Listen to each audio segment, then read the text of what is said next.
It's impossible to avoid them. For decades, we've been surrounded by sweet and fatty foods, and the body has not been dealing well with these eating habits.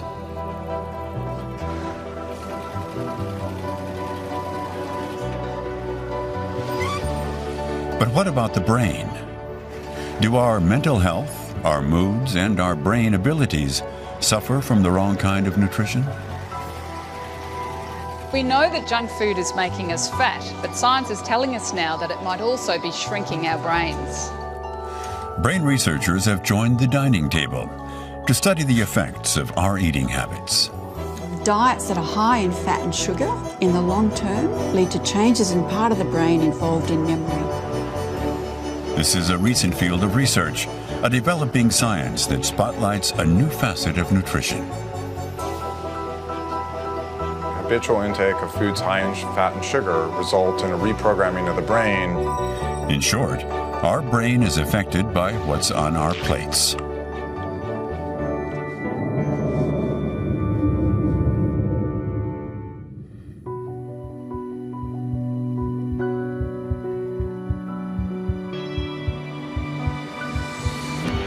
It all starts with our very first meals, even before birth. The brain is built up during pregnancy.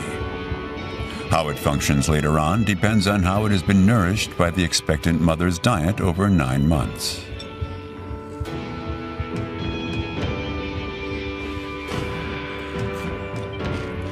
A number of consequences of poor nutrition during gestation have been known for a long time. Today, scientists in Australia are looking at the repercussions of nutrition on brain function. Felice Chaka, a professor at the University of Melbourne, examined the behavior of babies after following the eating habits of 23,000 pregnant women.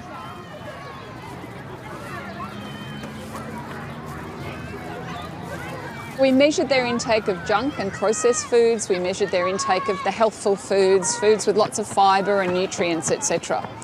And then we looked at the emotional health of their children over the first few years of life, from 18 months to 5 years.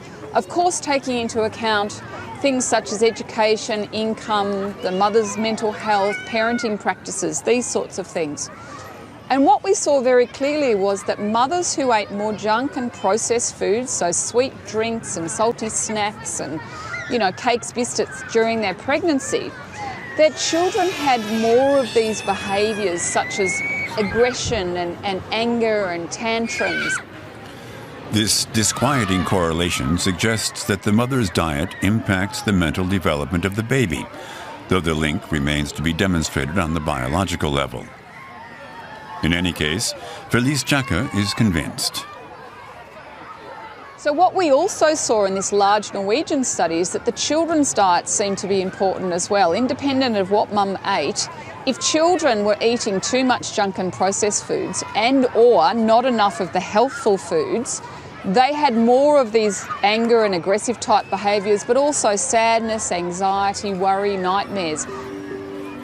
Since then, Professor Chaka's conclusions have been confirmed by studies in Spain, the Netherlands, and Canada. Excess fat and sugar are now in the sights of scientists working on the brain. Excesses and deficiencies. Junk food is often low on essential nutrients, so it leaves the body, and especially the nerve cells, lacking.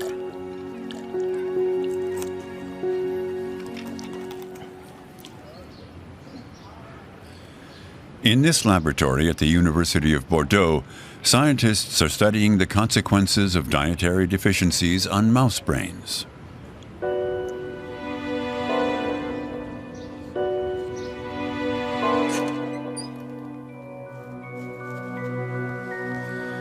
This experiment is used to measure anxiety. The animal has the choice between exploring the lighted area or hiding in the shade. A normal mouse takes the time to examine the lighted area. But this animal was deprived of omega-3 fatty acids during its development. Omega-3s are called good fats due to their benefits to the heart and arteries. Instead of exploring the environment, the mouse takes refuge in a dark corner. It's stressed, anxious.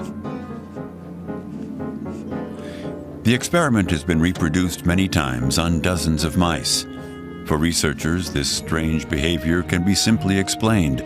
Without omega-3 fatty acids, the brain does not develop and function normally. They're needed because the brain's gray matter is 90% fat, which it cannot produce itself. The brain is the organ after adipose tissue that's the richest in polyunsaturated fatty acid, or omega-3. So omega-3 is indispensable because the body cannot make it. We have to ingest it. It has to come from the diet. Oily fish, organ meat, vegetable oils, and seeds and nuts such as almonds have long been the main sources of omega-3 for humans. But these foods have become scarce in the cuisine of industrialized countries.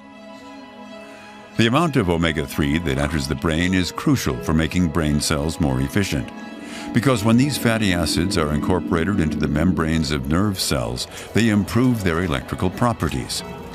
In omega-3-rich neurons, the signals propagate faster. The network is more efficient. Depriving the brain of omega-3 is linked to a risk that it will function less well. The general population is deficient in omega-3. We have insufficient intake of omega-3, so it's important to pay attention to it, especially in the prenatal developmental period. During this period, omega-3 embeds itself in massive quantities into the brain.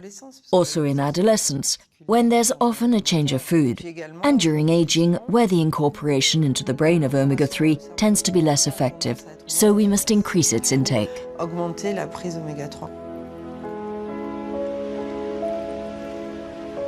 The first rule for a brain to run at full speed is avoid deficiencies. But good nutrients and a varied diet should be available. What happens to neurons when meals are poor and, above all, always the same? That is a problem that is now affecting the wild-living European hamster, which thrived for a long time in the plains of France's Alsace region.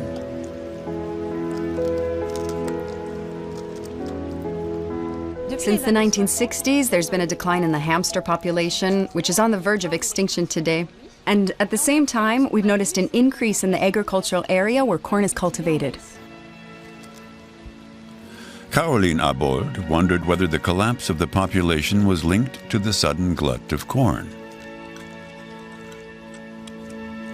So she did an experiment, feeding hamsters exclusively corn.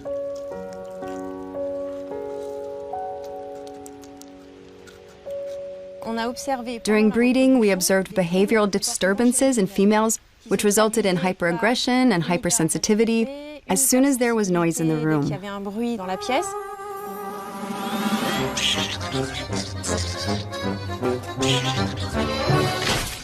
Above all, what we did not expect is that these females would devour their young the first day after birth. This behavior was observed in more than 80% of females. A dietary deficiency was enough to make a hamster devour its children. The cause? A simple vitamin. A vitamin B3 deficiency is at the origin of the abnormal behavior. When we supplemented them with vitamin B3 in addition to their corn-based diet, they expressed quite normal behaviors. And they began to nurse their young, to raise them in the same way as the females that were fed a diversified diet.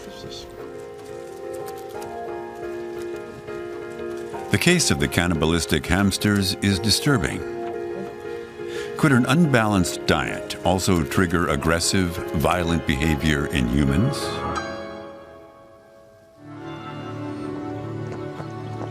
Ab Zaalberg is a clinical psychologist and political advisor to the Dutch Ministry of Justice. His specialty? Nutrition and crime. He's convinced that enriching food with vitamins, fatty acids, and minerals can reduce aggression.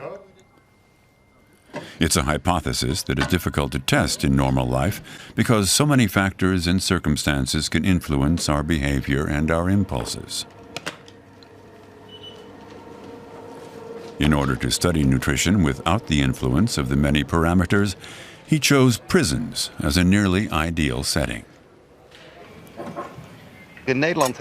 Here, in the Netherlands, we conducted a study of young prisoners in 8 different prisons. For 3 months, we gave them vitamins, minerals, and fatty acid supplements. And then we looked at the effect on their behavior. We measured it in 2 different ways. First, we asked the detainees how aggressive they were, and we asked the supervisors for their views on the issue. Above all, we looked at the incident log, the number of times detainees were punished, and we saw that solitary confinement had fallen dramatically.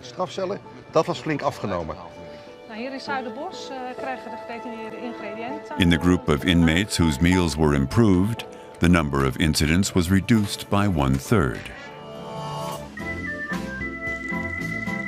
What we eat may have the power to change our moods, to stimulate certain impulses. But could the food on our plate also influence our decisions? The ones we believe we make using our free will.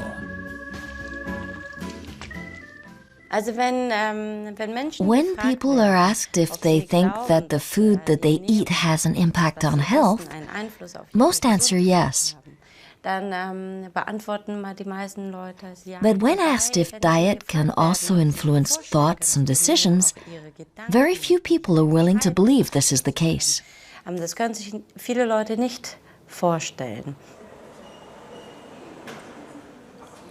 However, at the Institute of Psychology of the University of Lübeck in Germany, Professor So-Young Park has, for the first time, proven it. Her work reveals the mechanism by which food could influence our thoughts. And for that, the researcher has developed a rather original experiment. Imagine that you face the following dilemma. The money on the table is to be divided into 2 sums. But it's your partner, a stranger, who decides how it is to be distributed. I give you €2 and I keep 8 for me. If you accept the unfair offer, you leave with a little money, but much less than your partner's. If you refuse, no one wins anything. So what would you do? Do you accept the offer and take the €2 even if you feel cheated? Or do you refuse and leave with empty pockets, but your head held high? Well, it turns out, surprisingly, that whether you'll take the money or not depends on what you've just eaten.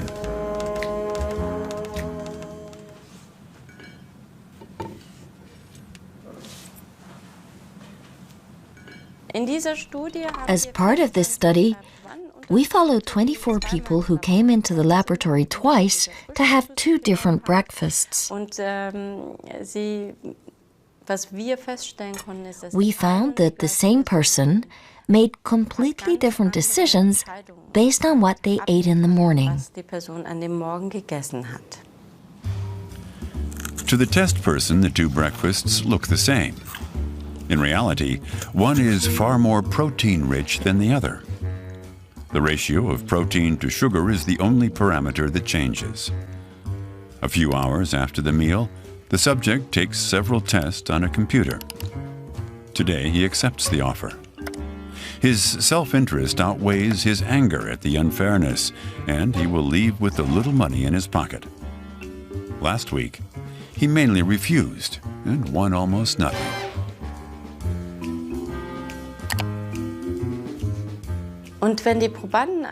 The subject, having consumed a high-protein breakfast in the morning, was tolerant of unfair offers.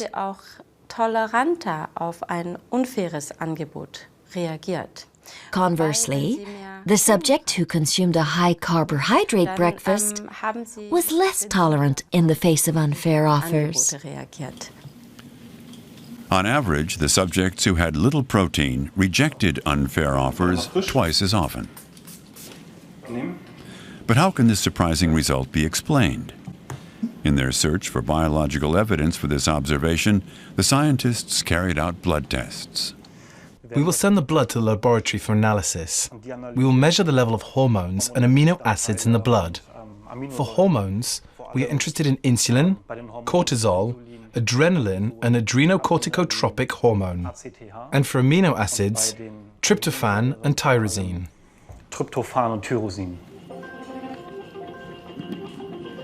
Of these substances, the most important is tyrosine. The amino acid is one building block of a protein that is key to brain function, dopamine. This molecule ensures communication between neurons involved in motivation and risk-taking. The results of the blood analysis show that subjects with higher levels of tyrosine in their blood are more willing to accept the unfair offer.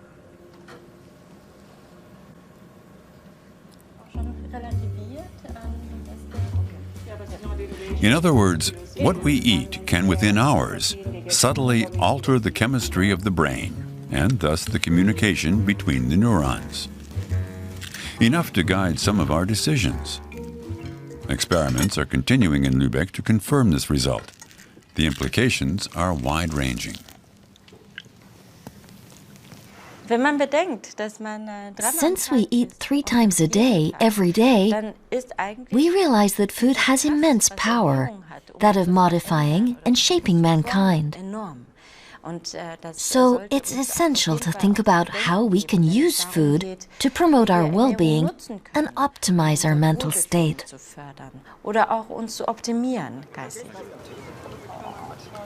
Not only does an unbalanced diet affect our brain functions and behavior, and our meal plan interfere with daily decisions, it also becomes increasingly clear that diet plays a decisive role in our mood and possibly mental health.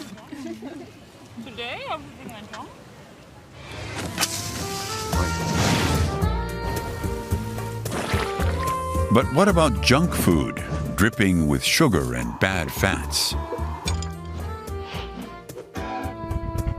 What would happen if we ate more of that?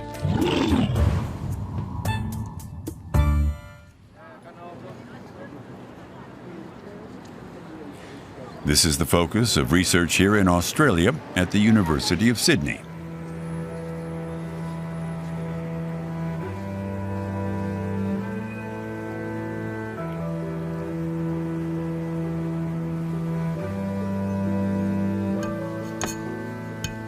Margaret Morris runs a laboratory where rats are fed the kind of junk food that you find in supermarkets or cheap fast food restaurants.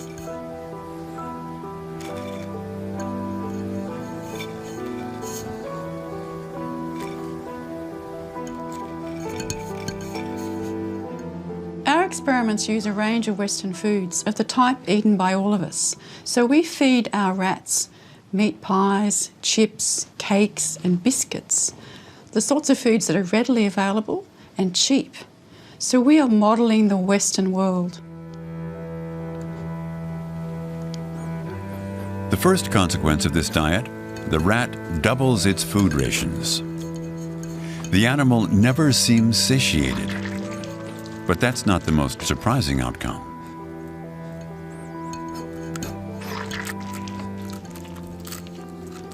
One of our chief interests is the impact of this diet on the animal's memory. And we can measure this easily in the rat using a task known as the novel object and novel place task. In this test, the researcher places objects in the rat's cage. The animal comes over immediately to examine them. Rodents are very curious by nature. Once it's completed its examination and memorized its surroundings, it's temporarily removed. We then place the animal in the arena with one object that's been shifted.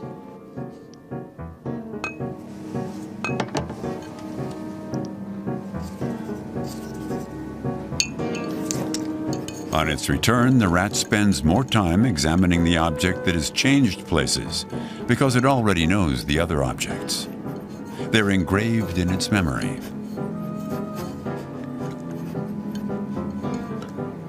rats stuffed full of bad foods behave differently. What we observed is the animals eating a high-fat diet or a high-sugar diet or the combined high-fat, high-sugar foods were less able to recognise, to remember that that object had moved. They explored the two objects about the same. That shows an impairment of their spatial memory.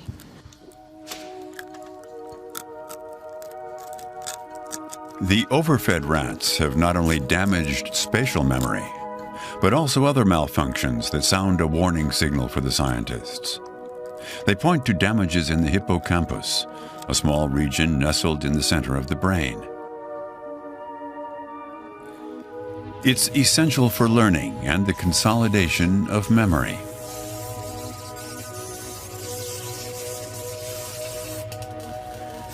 Recent studies show that in humans, a too energy-rich diet also interferes with the hippocampus.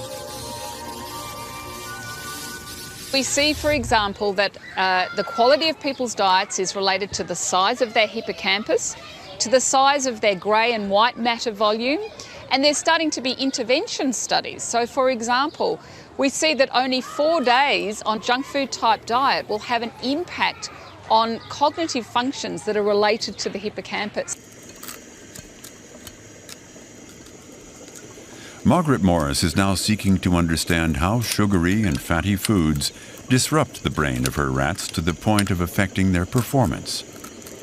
She has a hypothesis, namely, eating too much fat and sugar triggers an inflammatory reaction that spreads to the neurons.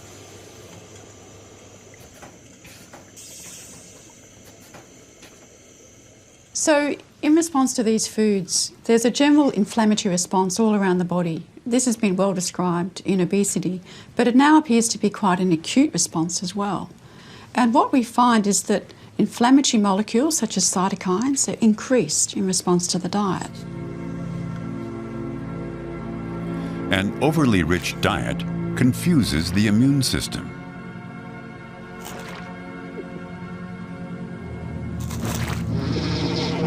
It responds by triggering an inflammatory reaction, especially in fatty tissues.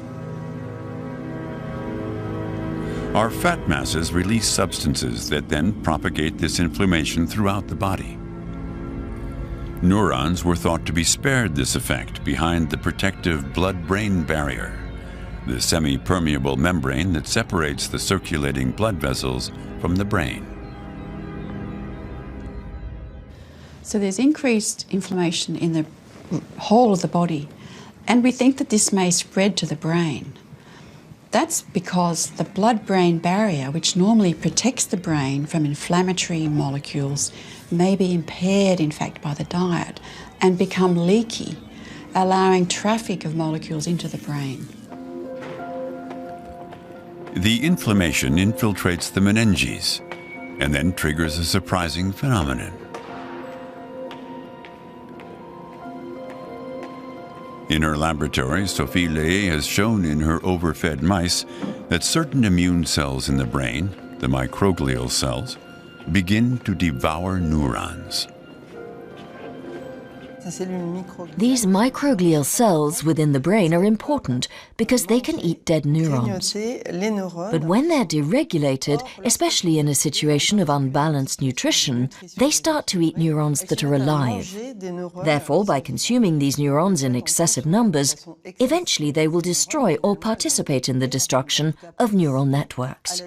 That includes neurons that are alive and that should be functional. This reaction of the microglial cells could be filmed in vitro. The images show how energetically they move. The red objects are fragments of neurons that they ingest.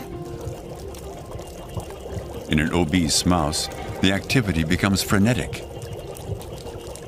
This phenomenon is suspected of significantly affecting the functioning of the brain.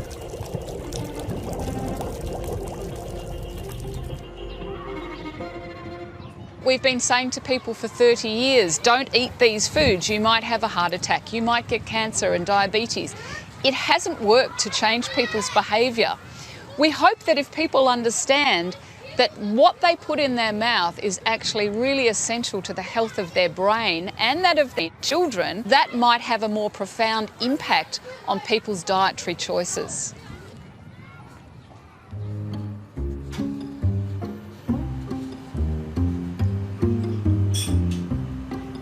Microscope, micromanipulator, and ultra-sensitive recorder.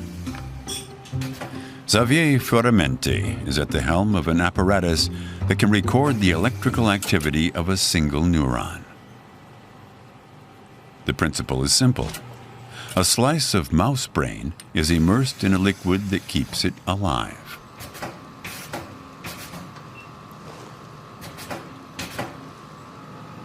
The researcher approaches it carefully with an electrode. It's a meticulous operation.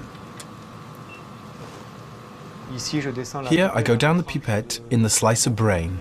And now we will approach this recording pipette near the neuron to make contact. That's it, we made contact. And now we will be able to measure the electrical activity of the neuron.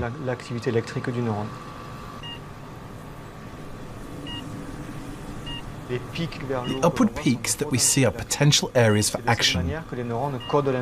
This is how neurons encode information. The time that elapses between the peaks is the message sent by the neuron. Now we will increase the glucose concentration in the bath, and we will see if this cell responds to this increase in concentration of glucose.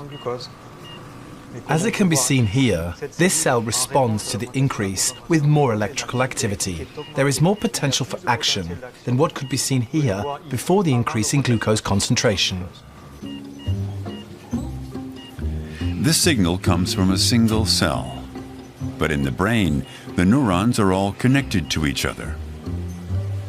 That makes the scientists suspect that glucose has the ability to modify the activity of entire brain areas that control emotions and pleasure.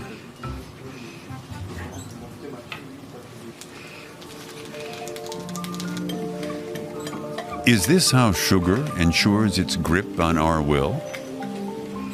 This is, for the moment, only a hypothesis. But today, sugar addiction is the subject of intense research in laboratories. And what appears more and more clear is that the power of sugar is similar to that of a drug.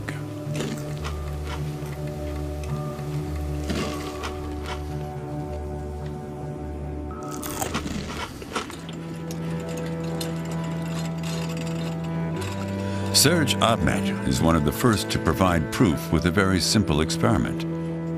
Step 1, he raised rats, giving them cocaine and sugar. Then, after weeks of this diet, he presented the animals with a choice.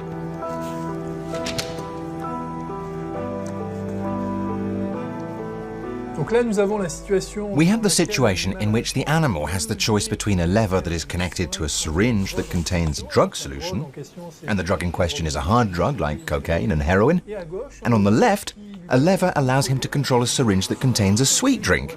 And there we see the animal chooses to take the sweet drink. The rats selected the sugar water 4 times more often than the drugs. It can't be called a glucose overdose, but the irrepressible desire is plain to see.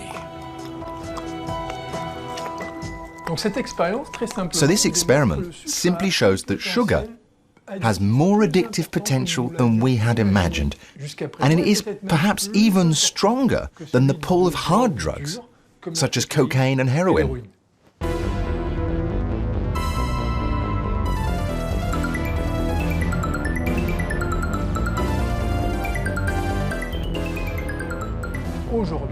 Today, we live in a food environment that's a little crazy. We find sugar in a lot of foods, as we would expect, in sugary drinks. But we also find sugar in foods that are not meant to be sweet, such as ham or soup. We could cite other examples, but it's adding sugar to these foods that contributes to the fact that we make people addicted to it without them knowing it.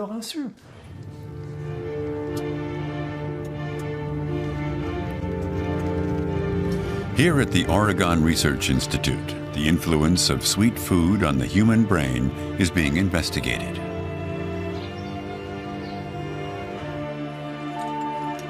What this program of research has revealed is that habitual consumption of energy-dense food alters your neural circuitry in exactly the same way of consumption of drugs of abuse. Eric Stice recruited about 100 students, half of whom regularly eat ice cream, while the others never eat it. They all came to the laboratory to drink a milkshake inside an MRI device and give the researchers a peek into their brain activity. Great, Casey. So what we're going to do today is give you chocolate milkshake and record the brain activity in your entire brain as you receive and anticipate receiving chocolate milkshake to look at the neural basis of consuming energy-dense foods.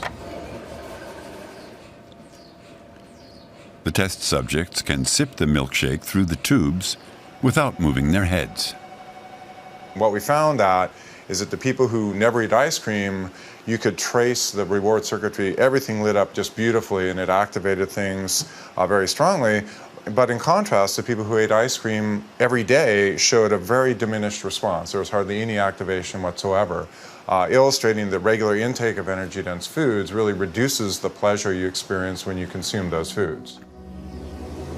The reward circuit is a region of the brain that controls the feeling of pleasure. It is particularly responsive to sugar consumption. But eating too much ends up weakening its responsiveness, so that at the same dose, the sensations of pleasure are ultimately reduced. And Eric Stice's experiment reveals another more subtle, perhaps more pernicious effect. After a diet too rich in sugar, the brain becomes hypersensitive to images of food.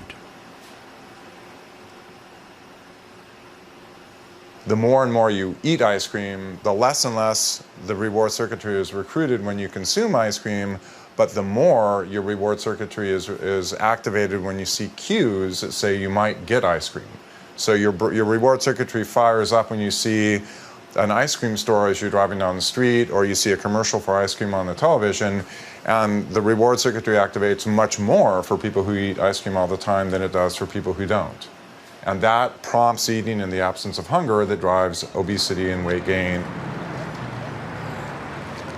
This direct influence of food on our brain plays a crucial role in what we choose to eat each day.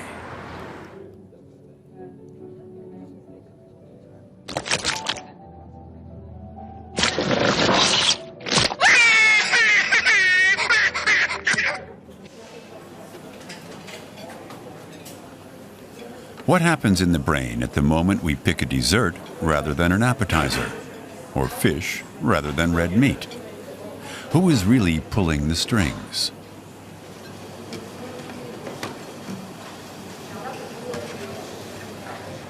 Carlos Ribeiro and his team are leading researchers on food choices. What we really want is to find all the components, all the genes, the molecules, the neurons which direct feeding decisions. And for that, we have to be able to look at very fine and small effects. The simplicity of this animal model, the fly, makes it possible to explore new avenues and new hypotheses. To understand the feeding behavior of the fly, Carlos Ribeiro has developed a machine that monitors the insect's choices in great detail.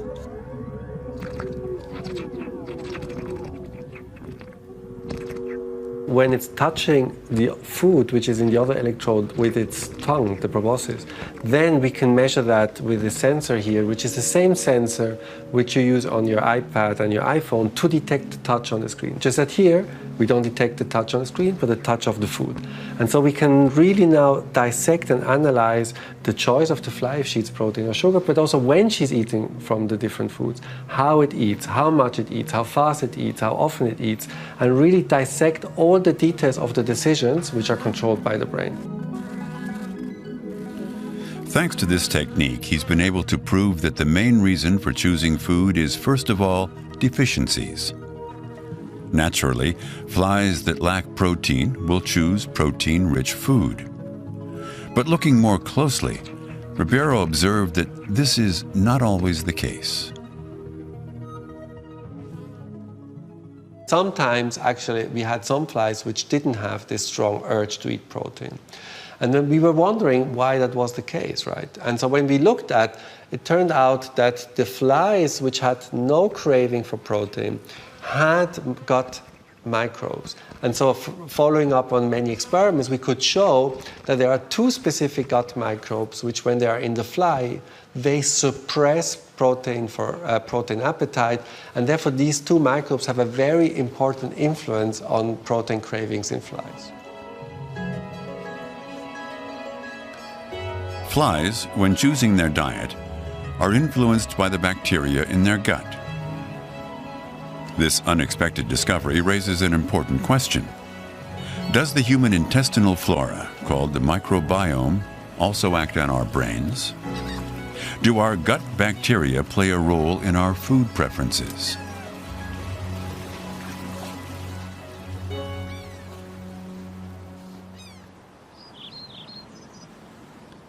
At the University College Cork in Ireland, John Cryan does pioneering research on the microbiome. He's been able to prove that gut bacteria can influence certain behaviors in animals as well.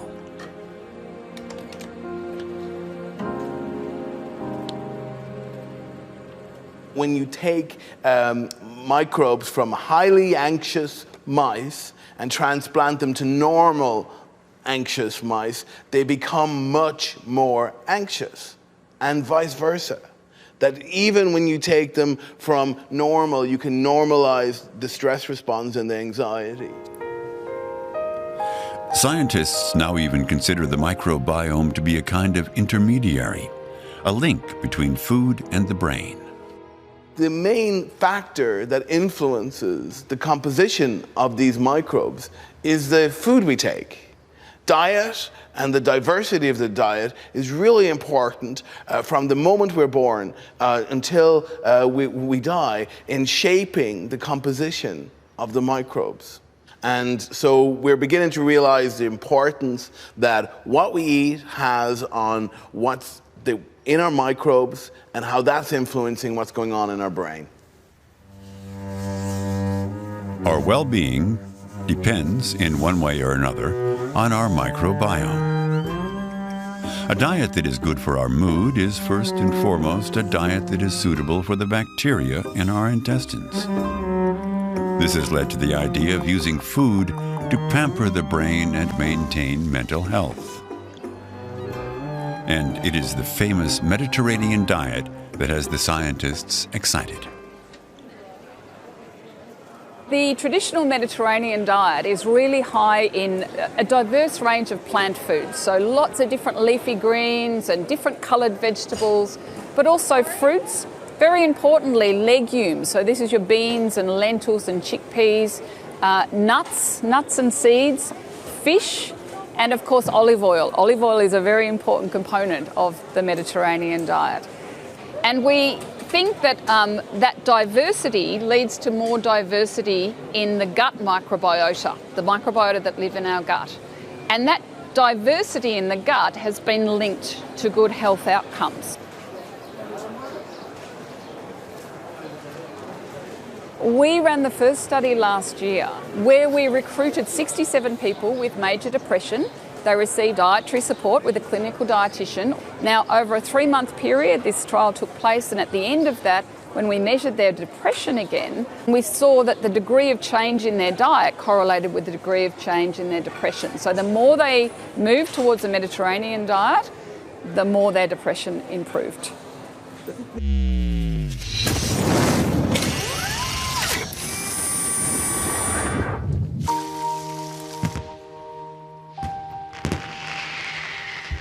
Using diet to serve the brain. It's an idea that's catching on.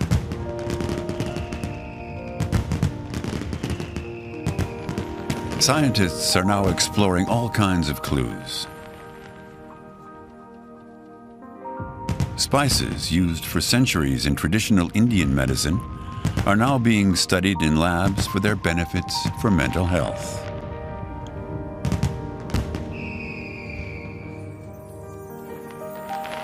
Red fruits and berries have awakened high expectations.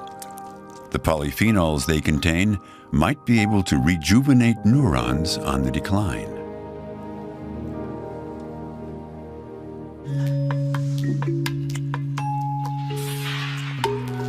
Are red fruits and spices the miracle ingredients for eternally young neurons?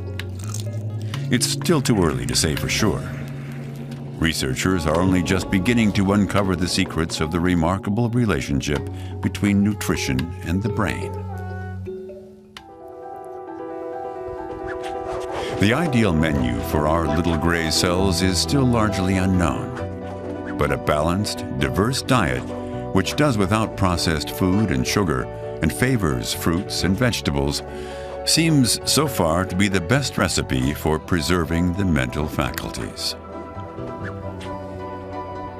My grandmother said, you are what you eat, so eat well.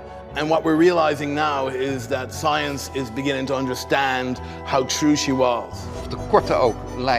If we limited the deficiencies, would that reduce crime? Too early to say. What we do know is that when you bet on healthy eating, it has effects on behavior. The more we overeat Snickers bars, we become hypervigilant to Snicker cues, and then we eat a lot of Snickers. And we create that monster in ourselves. So the best thing to do if you have kids is feed them healthy foods and not get them used to eating this kind of crap. I can't believe I just said crap, sorry.